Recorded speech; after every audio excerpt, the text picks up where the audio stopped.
So welcome friends in lecture number 5. So today this is lecture number 5 of group theory abstract algebra series for BSc third year students, BSc third year student, IIT JAM, CSIR NET plus UPSC optional mathematics. तो इन चारों बच्चों के लिए helpful series है abstract algebra की, जिसे हम कहते हैं मॉडर्न अलजेब्रा। तो काफ़ी सारी बातें तो ऑलरेडी हो चुकी हैं, ठीक है। पिछले लेक्चर में अगर आप हमारे पिछले लेक्चर का थंबनेल देखेंगे तो वहाँ पे हम लोगों ने अब बेसिकली किया क्या था, हमने वहाँ पे किया था कॉन्ग्रुएंस रिलेशन। तो लेक्चर नंबर 4 में ये सारे डिस्कशन हो चुके हैं कि कॉन्ग्रुएंस रिलेशन होता क्या है। एक बार फिर से मैं आपको बताता हूँ कि कॉन्ग्रुएंस रिलेशन कैसे होता है। ये कुछ इस टाइप का रिलेशन होता है, A congruent to B modulo N. ये तो लेक्चर नंबर 4 में हुआ था, लेक्चर नंबर 4 में हुआ था। लेक्चर नंबर 3 में हम लोगों ने क्या पढ़ा था, रिलेशन। और रिलेशन में पढ़ा था इक्विवेलेंस रिलेशन, रिलेशन में ही पढ़ा था इक्विवेलेंस क्लासेस। तो मैंने बताया था कि जो कॉन्ग्रुएंस रिलेशन है, पिछले लेक्चर में बताया मैंने कि जो ये A congruent to B modulo N है, ये क्या है आपका इक्विवेलेंस रिलेशन भी है। ये क्या है, इक्विवेलेंस रिलेशन भी है। सो दिस इज इक्विवेलेंस रिलेशन। अब आगे की चर्चा हम आगे बढ़ते हैं, लेकिन जो पिछले वीडियो की अगर बात करें तो पिछले वीडियो में मैंने कहाँ पे छोड़ा था, मैंने छोड़ा था कि अगर आपके पास मॉडुलो एन सिस्टम दे रखा है, अगर आपके पास मॉडुलो एन सिस्टम दे रखा है, if you have modulo N system and if A is represented by, एक बार जल्दी से रिवीजन कर लेते हैं कि मैंने आपको पिछले लेक्चर में कहाँ पे छोड़ा था। अगर आपके पास मॉडुलो एन सिस्टम दे रखा है, ठीक है, और कोई ए इंटीजर रिप्रेजेंट किया जा रहा है आर से इन मॉडुलो एन, इसी मॉडुलो एन सिस्टम में अगर कोई ए जो है आर से रिप्रेजेंट किया जा रहा है, तो क्या कह सकते हैं हम यहाँ पे कह सकते हैं दिस विल इम्प्लाइज दैट कि ए is equal to k times of n plus r. आप यहाँ पे डिवीजन एल्गोरिथम लगाओगे, मैंने बताया था कि ए इज इक्वल टू के इंटू एन प्लस आर, ठीक है। यहाँ पे आपका के क्या है, इंटीजर से बिलोंग करता है, ठीक है। सच दैट कि जो आपका आर है वो 0 से बराबर या बड़ा होना चाहिए और एन से छोटा ही होना चाहिए। यहाँ से हम क्या कर सकते हैं, यहाँ से हम A minus R is equal to क्या ले सकते हैं, के टाइम्स ऑफ एन। और अगर ये पॉसिबल है, ठीक है, अगर ऐसा कुछ हो रहा है, ए माइनस आर को हम एन के मल्टीपल्स के रूप में लिख पा रहे हैं, तो एन क्या करेगा, एन ए माइनस आर को डिवाइड करेगा। और अगर एन ए माइनस आर को डिवाइड करेगा तो हम यहाँ से क्या ले सकते हैं कि A congruent to are modulo N हो जाएगा, A congruent to are modulo N हो जाएगा। क्या ये बात आपको क्लियर हो पा रही है?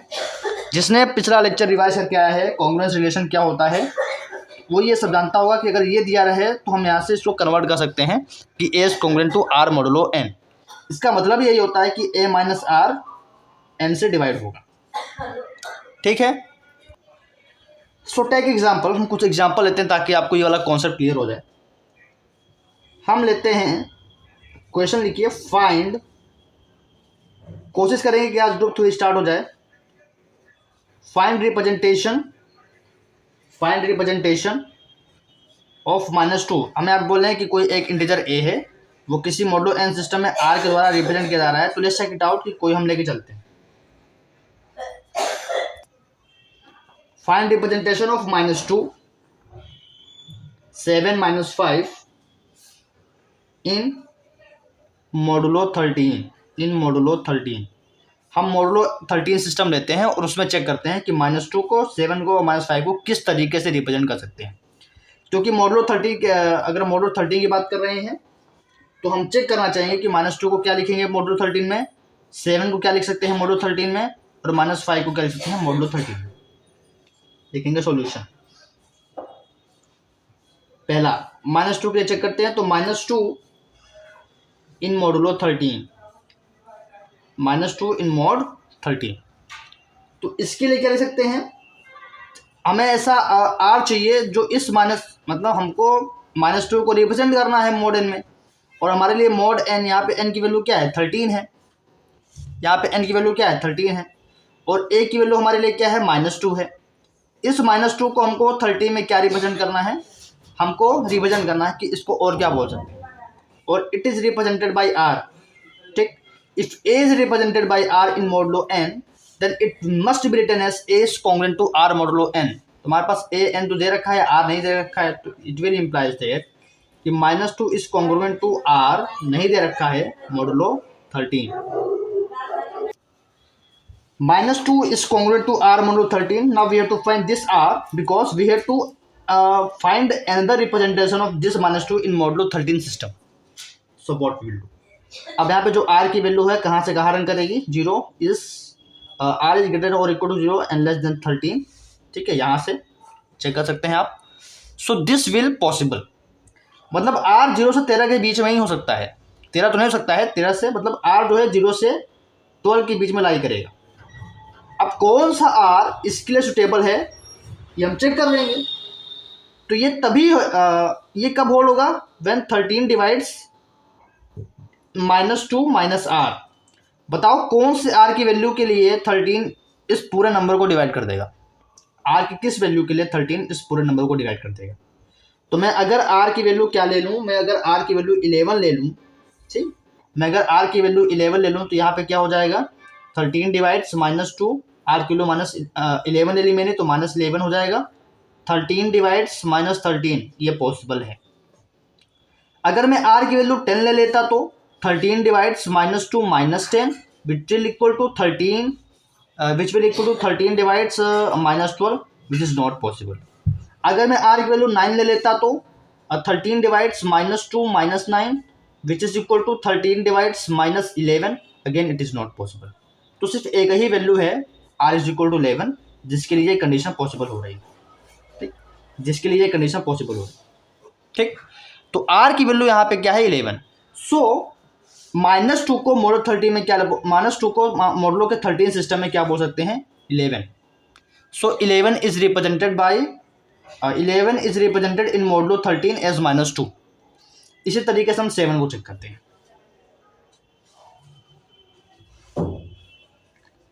7 इन मॉडुलो 13, 7 इन मॉडुलो 13, तो 7 इन मॉडुलो 13 तो 7 ही होगा, ठीक है।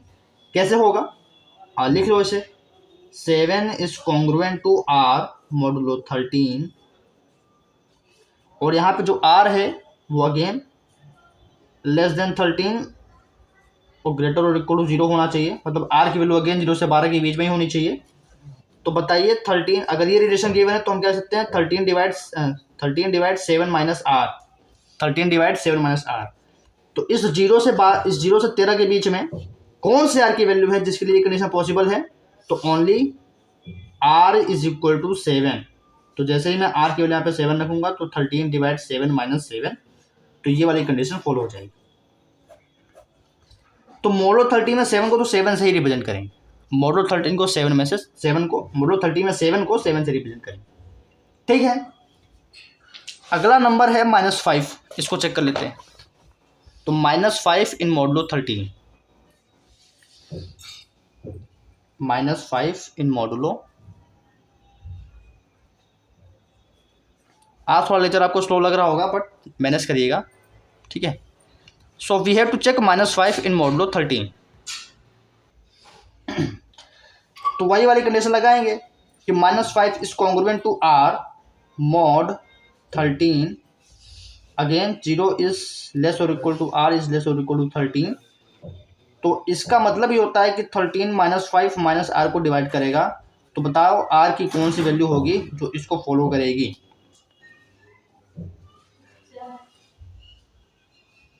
और आर इसके बीच में होगा। तो if r is equal to 8, अगर आर की वैल्यू 8 हो जाएगी तो 13 divides -5 minus 8 implies 13 divides -13, again it is possible. ये वाली कंडीशन फॉलो। तो ये था कॉन्ग्रुएंस रिलेशन का मतलब, ठीक, ये था कॉन्ग्रुएंस रिलेशन का मतलब। अब यहाँ पे आप एक चीज़ यहाँ पे नोट करके लिखेंगे, जो सबसे इम्पोर्टेंट नोट पूरे लेक्चर का रहेगा we represent modulo 13 S Z13। सबसे इंपॉर्टेंट हो, मॉडुलो 13 को हम बेसिकली Z13 ही बोलते हैं। अगर मॉडुलो 5 दिया हुआ है तो बेसिकली इट इज Z5। अगर मॉडुलो 7 दिया हुआ है बेसिकली इट इज Z7। अगर मॉडुलो 8 दिया हुआ है इट इज बेसिकली Z8। आप समझ पा रहे हैं? ठीक। अब Z13 का जो सेट है कैसे रिप्रेजेंट किया जाएगा? 0 बार, 1 बार, 2 बार, 3 बार। इसमें जो एलिमेंट्स हैं वो 0 बार, 1 बार, 2 बार, 3 बार, 4 बार, 5 बार से लेके 12 बार तक होते हैं। क्योंकि आप जैसे आप 13 बार है तो 13 बार को Z13 में 0 ही बोलेंगे, 13 बार को Z13 में 0 ही बोलेंगे। ठीक, क्योंकि आप 13 को रिप्रेजेंट करना चाह रहे हैं तो आपको ऐसा R चाहिए Z13 में, मॉडुलो 13 सिस्टम में। तो आप क्या करेंगे? 13 डिवाइड 13 माइनस R, तो बताओ क्या पॉसिबिलिटी आएगी? तो R की वैल्यू 13 ही आएगी। तो 13 डिवाइड 0, इसलिए 0, मतलब इसलिए 13 बार को 0 बार हम बोलते हैं।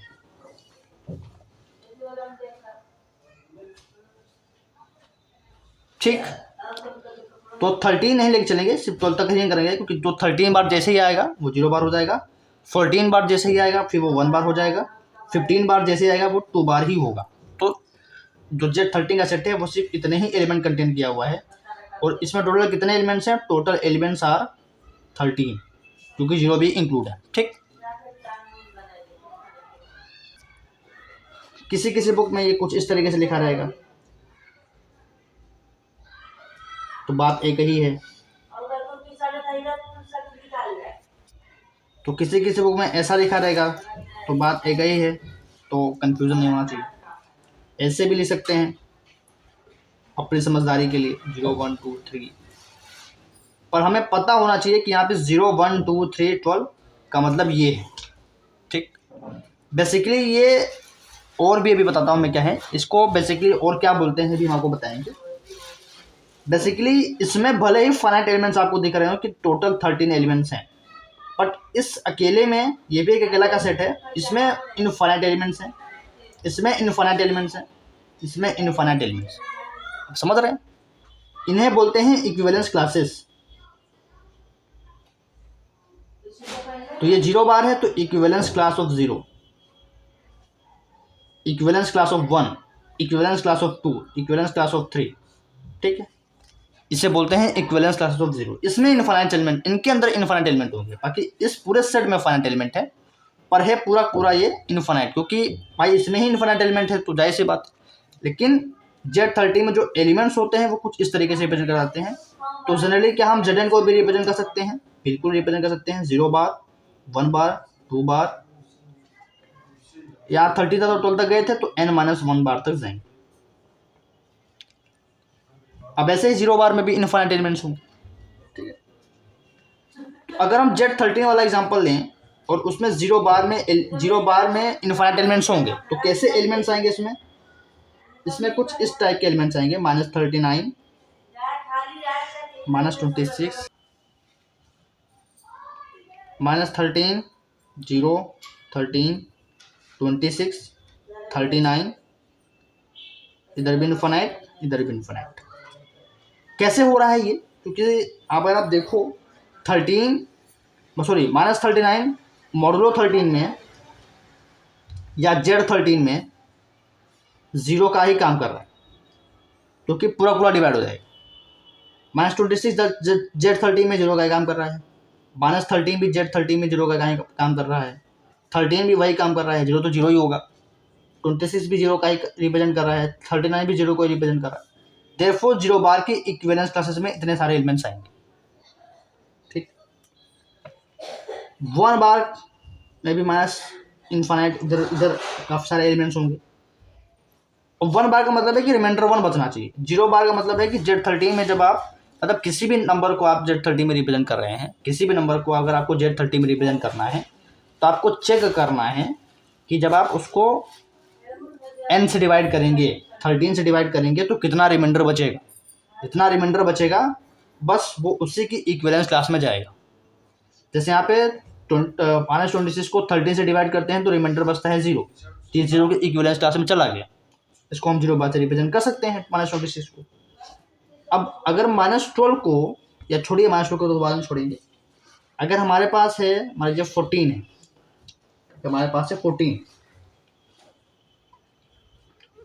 इस 14 को अगर मैं 13 से डिवाइड करूं तो रिमाइंडर विल बी 1, तो ये 1 के इक्विवेलेंस क्लास में चला जाएगा, ये 1 के इक्विवेलेंस क्लास में चला जाएगा। तो ये प्रोसेस यहाँ पे चल रहा है, ठीक।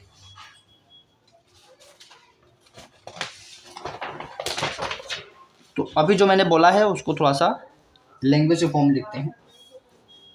A is congruent to B modulo n, A is congruent to B modulo n, A, B यहाँ पे इंटीजर से है और n आपका पॉजिटिव इंटीजर है, ठीक। इसका मतलब ये हो सकता है कि द डिफरेंस ऑफ, इसका मतलब होता क्या है, द डिफरेंस ऑफ, ऑलरेडी पहले इसके पिछले वाले लेक्चर में बता चुके हैं कि इसका मतलब क्या होता है, फिर भी आप लोग लिखिए, the difference of A and B is divisible by N, the difference of A and B is divisible by N. Next line लिखिए मेरे साथ, representation of any integer, representation of any integer, let's suppose B in any modulo system, let's suppose modulo N system दे रखा है, तो representation of any integer B in modulo N system, अगर हमारे पास N modulo system है तो किसी भी इंटीजर बी को कैसे रिप्रेजेंट करेंगे। अब एग्जांपल से मैंने बताया था Z13 का, तो वी राइट इट एज, पहले उसको बी मॉड एन लिख देंगे simply, b in modulo 13, modulo n check करना चाह रहे हैं तो बी मॉड एन। अब यहां से आप लेट कर सकते हो कि कोई r is equal to B mod N है, and just we have to find this r। तो कैसे चेक करेंगे, तो मतलब b को मॉडुलो एन सिस्टम में कैसे रिप्रेजेंट कर सकते हैं, अगर कोई बहुत ऐसा इंटीजर है जो आपको नहीं दिख रहा है कि मॉडुलो एन सिस्टम में क्या पे क्या क्या हो सकता है, किसके बराबर हो सकता है, तो करना क्या होगा, उसको द रिमाइंडर, हमें रिमाइंडर देखना होगा, the reminder when b is divisible by n, when b is divisible by n, या when b is divided by n। जब आप b को n से डिवाइड करेंगे तो जो रिमाइंडर आएगा वही बेसिकली b को रिप्रेजेंट कर रहा है, ठीक। सिंस जो रिमाइंडर आपका 0 से बड़ा या बराबर हो सकता है, देखिए जो रिमाइंडर है आपका n से छोटा होगा। ये तो डिविजिबिलिटी थ्योरी वगैरह में आपको पता है कि डिवाइजर हमेशा डिवाइडेंड से, रिमाइंडर हमेशा डिवाइजर से छोटा होता है। तो that is any integer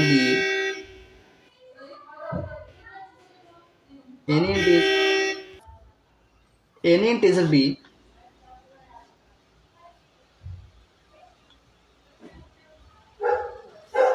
is represented by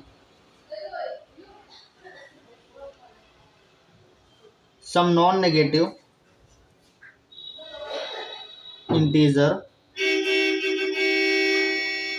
तो एन इंटीजर भी अगर भी नेगेटिव निकल गया, जैसे Z13 का केस हमने देखा था, वहाँ पे कुछ -2 -5 वगैरह था, तो अगर बी नेगेटिव हो गया, नेगेटिव इंटीजर हो गया, तो हम उसको नॉन नेगेटिव इंटीजर बनाते हैं, सच दैट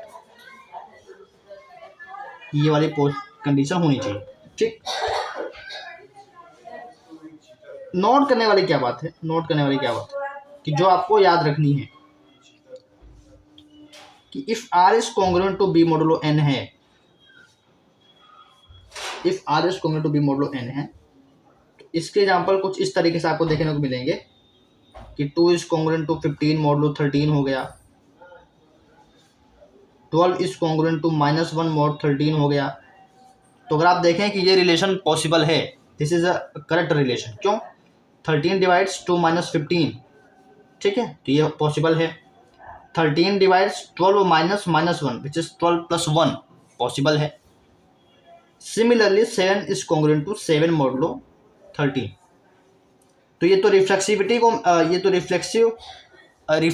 को मेंटेन किया हुआ है, ये तो ऑलरेडी पॉसिबल होगा। ये तो हमेशा ट्रू रहेगा किसी भी केस में। 13 कॉन्ग्रुएंट तो 13 भी सही होगा। तो आप डिवाइड करके सीधा सीधा चेक कर सकते हैं। रिमार्क्स, तो अभी आप देख सकते हैं कि कॉन्ग्रुएंस रिलेशन कितना बड़ा टॉपिक था। अगर आप नोटिस कर रहे होंगे तो कॉन्ग्रुएंस रिलेशन एक कितना बड़ा टॉपिक है। कॉन्ग्रुएंस रिलेशन ऑलरेडी पिछले लेक्चर में बता दिया है, तो एक बार और नोट कर लीजिए। Congruence relation is an equivalence relation. ठीक, congruence relation is an equivalence relation.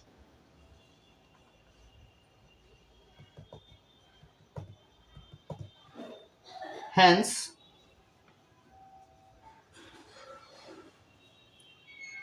the set can be partitioned into the form of union of disjoint equivalence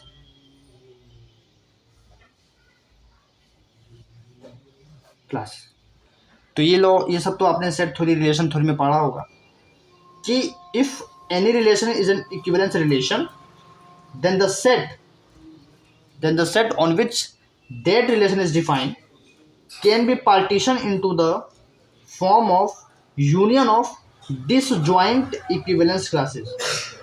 तो disjoint equivalence classes होनी चाहिए। मैं एग्जांपल के पॉइंट ऑफ व्यू से बताता हूँ कि अगर कोई इक्विवेलेंस रिलेशन है तो जिस सेट पे वो डिफाइन है, अगर उनके इक्विवेलेंट क्लासेस को निकाला जाए तो जो डिसजॉइंट इक्विवेलेंस क्लासेस आएंगी उनको यूनियन किया जाए, उनको जोड़ा जाए तो वापस से वही सेट बन जाएगा। लेट्स सपोज नेक्स्ट पेज से करते हैं। For example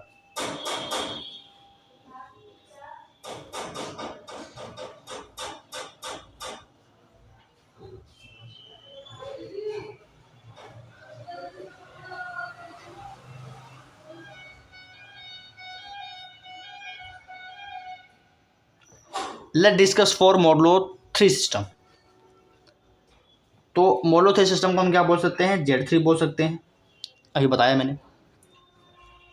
since in modulo 3 मुझे आप ये बताइए कि ज़ीरो की इक्विवेलेंस क्लासेस में, मॉडुलो 3 में ज़ीरो की इक्विवेलेंस क्लासेस में कौन कौन से एलिमेंट आएंगे, इसको हम कुछ इस तरीके से भी बोल सकते हैं। तो जीरो की इक्विवेलेंस क्लासेस में कैसे कैसे एलिमेंट आएंगे? जीरो की इक्विवेलेंट क्लास में वैसे एलिमेंट आएंगे जिनको ये जो 3 है पूरा पूरा डिवाइड कर देगा, जिनको ये 3 है पूरा पूरा डिवाइड कर देगा। तो -9 -6 -3 0 आएगा, 3 आएगा, -6 आएगा, +9 इनफाइनाइट, इधर भी इनफाइनाइट। सो इनफाइनाइट एलिमेंट तो इक्विवेलेंस क्लासेस में मिलते ही हैं। 1 की इक्विवेलेंस क्लासेस में कैसे एलिमेंट्स आएंगे? जिनको हम 3 से डिवाइड करें तो रिमाइंडर 1 बचे। So what are they?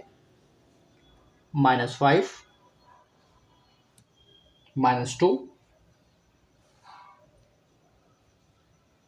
1 4 7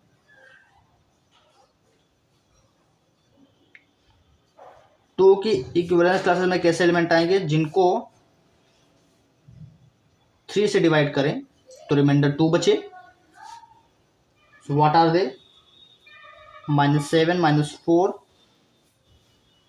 2 -1 भी आएगा,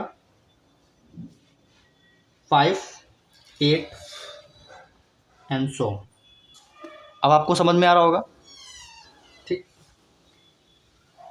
तो ये सेट कौन सा है? Z3। बेसिकली आप ये इंटीजर का ही सेट है, तो Z यहाँ पे Z जो है जेड जो है इन्हीं डिसजॉइंट इक्विवेलेंस क्लासेस। अच्छा आप देख लें ये डिसजॉइंट है, -9 यहाँ पे है तो -9 यहाँ पे नहीं है, -6 यहाँ पे है तो -6 यहाँ पे नहीं है, ऐसे यहाँ पे भी नहीं है, तो डिसजॉइंट क्लासेस हैं। और Z3 में एलिमेंट्स कैसे होते हैं, 0 बार, 1 बार, 2 बार होते हैं। तो तीनों की इक्विवेलेंस क्लासेस के हमने निकाल लिए हैं। आपस में ये क्लासेस क्या हैं, डिसजॉइंट हैं। तो जब हम इनका यूनियन करेंगे तो वही सेट आना चाहिए, मतलब यही वाला सेट आना चाहिए, इंटीजर का सेट आना चाहिए। तो लेट्स सपोज यहाँ पे -4 -3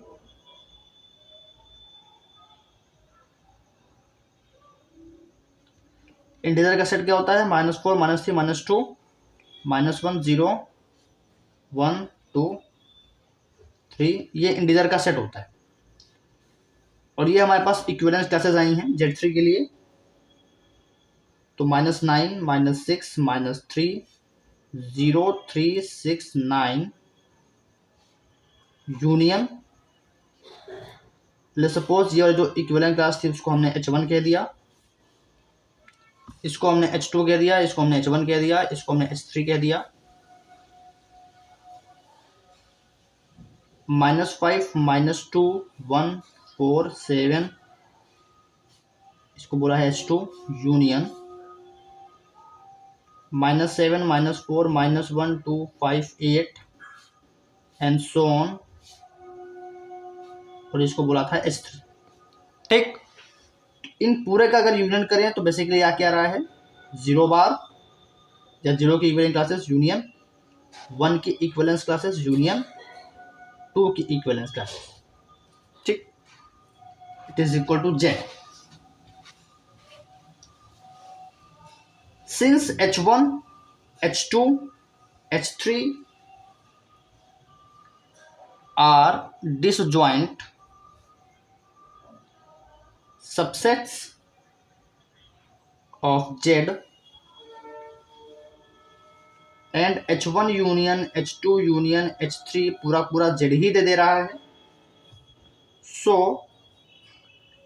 H1 union H2 union H3 जो है, जिसे हम बेसिकली 0 की इक्विवेलेंस क्लासेस, 1 की इक्विवेलेंस क्लासेस, 2 की इक्विवेलेंस क्लासेस बोल रहे हैं। इक्विवेलेंस क्लासेस क्या होती हैं आप लोग लेक्चर 2 देखिए, ठीक है। इक्विवेलेंस क्लासेस को समझना है तो आप लेक्चर 2 देखिए। Also it is equal to 0 bar union 1 bar union 2 bar. तो इन्हीं को हम बोलेंगे partition of, is a partition of Z in modulo 3 system. ठीक, तो ऐसे ही आप अलग अलग सिस्टम के बारे में सोच सकते हैं, मॉडुलो 4, मॉडुलो 5, मॉडुलो वगैरह। तो अगर मॉडुलो 4 सिस्टम लेते हैं, if we have modulo 4 system, उसके इक्विवेलेंस क्लासेस क्या आएंगे, तो पहले तो मॉडुलो 4 Z4 के बराबर होगा। एंड हेयर वी हैव 0 की 1 इक्विवेलेंस क्लासेस, 1 की इक्विवेलेंस क्लासेस, 2 की इक्विवेलेंस क्लासेस, 3 की इक्विवेलेंस क्लासेस। तो पूरा पूरा जो Z है वो आपकी 0 की इक्विवेलेंस क्लासेस यूनियन, 1 की इक्विवेलेंस क्लासेस यूनियन, 2 की इक्विवेलेंस क्लासेस यूनियन, 3 की इक्विवेलेंस क्लासेस के बराबर हो जाएगा। ठीक है, तो यहाँ पे इज अ पार्टीशन, ये जो पूरा है क्या हो जाएगा, partition of Z, partition of Z in modulo 4। ठीक, तो क्या हम Z की बात कर सकते हैं। सो नोट करके लिखिएगा इसको, जनरल बात कर रहे हैं अब। यूनियन पूरा पूरा Z की बात करें तो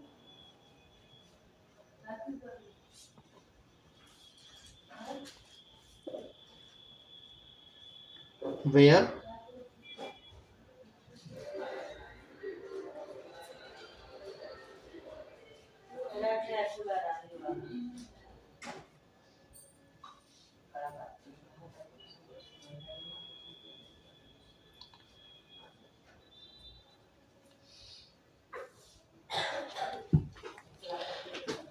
तो इतना कुछ मैंने बता दिया है। कुछ बच्चे तो भाई साहब कंफ्यूज ही होंगे कि ये सब क्या चल रहा है, ऊपर से जा रहा है। तो उनके लिए तो बस मेरी एक ही सलाह है कि आप लोग लेक्चर 2, 3 पहले पढ़ के आओ, फिर लेक्चर 4 को कनेक्ट करो। 2, 3 पढ़ के आओ, लेक्चर नंबर 4 को भी पढ़ के आओ, देन लेक्चर नंबर 5 को कनेक्ट करो। उनके तो हमारे यही पॉसिबिलिटी है। हाँ, ये लेक्चर नंबर 5 है ना, लेट्स चेक इट आउट। हाँ, so this is lecture number 5। तो पहले आप ये 2 को भले ही ना पढ़ो, 3, 4 तो पढ़ के आओ, वरना वाकई में फंस जाएगा।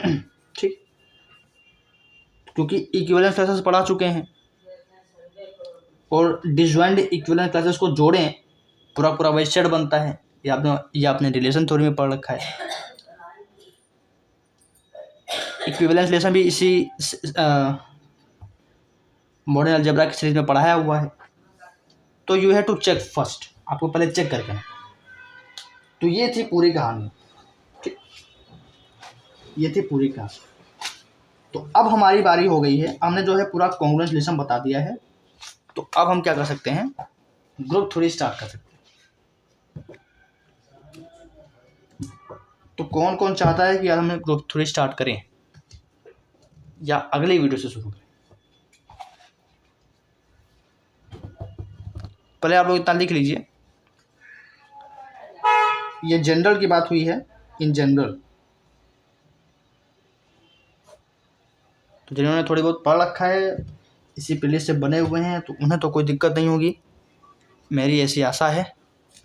बाकी अगर कोई दिक्कत है तो तुरंत कमेंट कर दीजिएगा। मन में न रखिएगा, मन मार के ना बैठ जाइएगा कि नहीं आ रहा है, बस लिख लेते हैं, याद कर लेंगे, एग्जाम में छापना ही तो है। तो ऐसा काम भाई साहब मत करिएगा, क्वेश्चन है तो पूछ लीजिएगा, बस यही आशाएं हैं। तो अभी तक बाइनरी ऑपरेशन हो गया, रिलेशन हो गया, फंक्शन तो मैंने इतना बताया नहीं, फंक्शन की भी कोई खास ज़रूरत नहीं है। कॉन्ग्रुएंस रिलेशन बता दिया, रिलेशन में इक्विवेलेंस क्लासेस बता दिया, जडन बता दिया, जडन को इस तरीके से रिप्रेजेंट करते हैं ये भी बता दिया। तो लगभग हमारा आधा काम हो चुका है कि अब हम ग्रुप थ्योरी को स्टार्ट कर सकते हैं। इतना हमें तो जानना ही था फॉर ग्रुप थ्योरी, और इतना अगर आपको नहीं आता है तो वाकई में थोड़ी सी प्रॉब्लम हो सकती है आपको ग्रुप थ्योरी। हालांकि ये सब नहीं आता है तो भी कर ले जाओगे, क्योंकि मैं बता दूंगा कि आपको अगर ये नहीं पता है तो रट लो, ये सेट तो रट ही सकते हैं, इसमें कौन सी बड़ा है। नेचुरल नंबर भी तुमने रटा ही है कि नेचुरल नंबर में 1, 2, 3 से सारे होते हैं, तो रट लीजिएगा। तो रटने का तो ऑप्शन है, बट अगर जिन्हें रटना नहीं है, तो उनके लिए ऑप्शन है, मैंने पूरा डिटेल में पढ़ाया है, लिखवाया है, बताया भी। तो अब हम स्टार्ट कर सकते हैं ग्रुप थ्योरी। तो अब आप नया पेज में लिखेंगे group theory. So if you are preparing notes with the help of my videos, my lectures, so you have to write on next page group theory.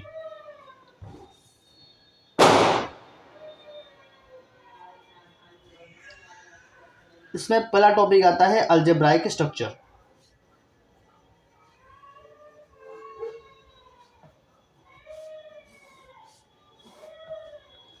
Already हम लोगों ने लेक्चर 1 में इसको देख लिया है,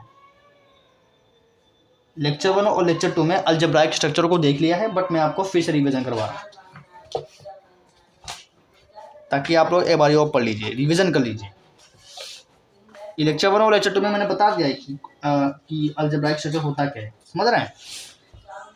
लेकिन अब मैं आपको यहाँ से वापस रिवाइज करवा रहा हूँ, एक बार आप लोग और देख लीजिए। अगर आप लेक्चर 1 देखोगे तो और अच्छे समझ में आएगा। इसकी डिफिनेशन क्या होती है, आपको एक नॉन एम्प्टी सेट लेना है। अगर आपके पास कोई एक नॉन एम्प्टी सेट है और कोई आपके पास टुगेदर एक बाइनरी ऑपरेशन, ये जो नॉइस हो रही हैं उसके लिए मैं माफ़ी चाहता हूँ। A non empty set together with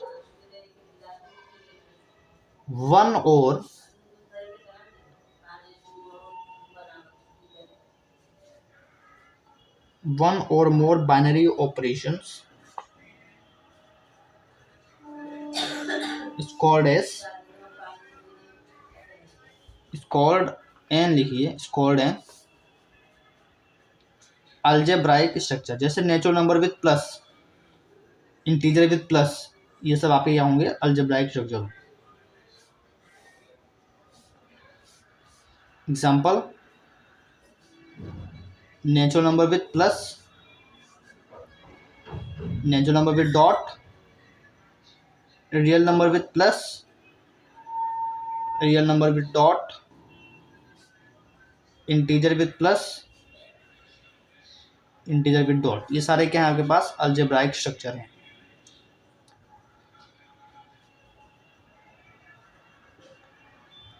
अब हमारे जो इसी चैनल पे लीनियर अलजेब्रा की सीरीज चल रही है, उसमें वेक्टर स्पेस टॉपिक स्टार्ट हो चुका है, उसमें वेक्टर स्पेस टॉपिक स्टार्ट हो चुका है। उसमें आपको कुछ ऐसा देखने को मिलेगा, पी प्लस डॉट, तो ये भी एक अलजेब्राइक स्ट्रक्चर है, ये भी एक अलजेब्राइक स्ट्रक्चर है, लेकिन यहाँ पे जो ऑपरेशन है वो कितने हो गए हैं, 2, यहाँ पे लिखा है 1 या मोर बाइनरी ऑपरेशन। तो आज की वीडियो में बतना ही, मैंने ग्रुप थ्योरी को स्टार्ट कर दिया है, अगले लेक्चर में हम लोग यहाँ से कंटिन्यू करेंगे। ठीक, एक और लेक्चर जाएगा पूरा बताने में कि ग्रुप बेसिकली होता क्या है, ठीक, अबेलियन ग्रुप क्या होता है,